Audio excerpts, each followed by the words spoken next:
Has it always been difficult to shine through the very massive sound that Jeff organizes and find room for the guitar to exist within this? Yeah, at times it's been a struggle, and I don't want to dwell on that, but you know, the first album was mixed by Mike Stone, but every evening we went in and we said, Mike, you know, I don't think that's quite, you know, and we injected some of our own ideas. And that's what made the first album so special, the way the balance was created. Not just the balance of the sounds of the instruments, but the balance of the songs as well. So Alpha was not so, didn't have much balance, you know, and the sound became wall to wall a little bit more, maybe, like somebody thought Asia should be. That wasn't just Asia either, because in that period, the way that production and mixing and guitars and all that was seen was a bit of a struggle. And I did several records. I was most unhappy, not with what I played, but how it manifested itself in the sound. And I almost felt like beating a few people up. Like, what are you doing to my guitar? You'll never do this. Boof, you know. But I'm not a violent, aggressive person. So all I did was try and hold it within me as much as I could. But I slagged a few records, you know. And I said, yeah, that was really not how it was supposed to sound. I didn't recognize some of the sounds on the records.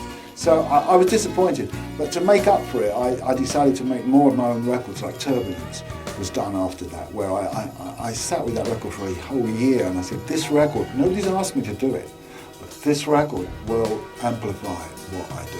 You know, it'll have all the right balances. It'll have, you know, it was Bill Bruford on drums, and it was very, you know, creative for me to get a record and say, okay, my name's on that record, because I'd only made two solo albums, and they were really kind of mixed up crazy records, you know, where I was trying to do everything, like you know, the man with the drum on his back and a banjo and a mouth organ and a hi-hat. Pretty much like the videos you did at the time, where you played all these guitars and it was a craze.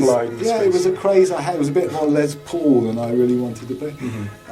Turbulence was more focused. Yeah. Once I did one Focus record, then although I didn't do every one Focus, you know, then I did Quantum and then I did Spectrum.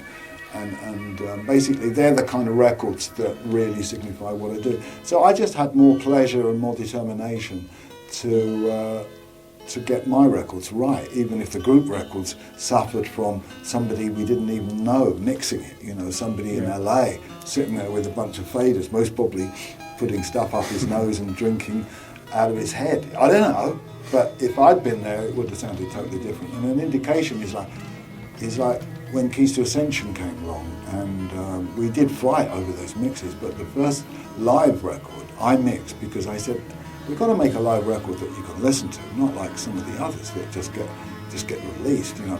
So I wanted to sit there and make it more like Yes Songs, you know, a well-founded. It took 5 weeks. But nobody thanked me. I didn't get a credit, but I did stay with that record because, you know, it was an opportunity where you could hear the guitar and keyboards balanced. Going back to what you said earlier about the 80s, my own perception is that your guitar style, being the mixture of so many different languages, was too wide for the 80s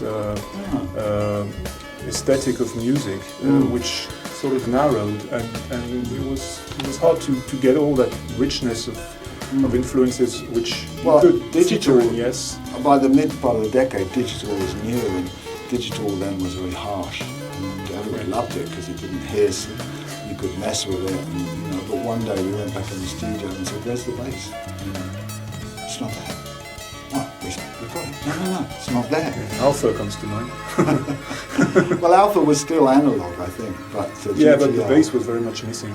Well, people, you know, were screwed up, and they didn't mix records. They listened to very flattering speakers like NS10s and thought, oh, it sounds great, you know, and you played it at home and it didn't sound great.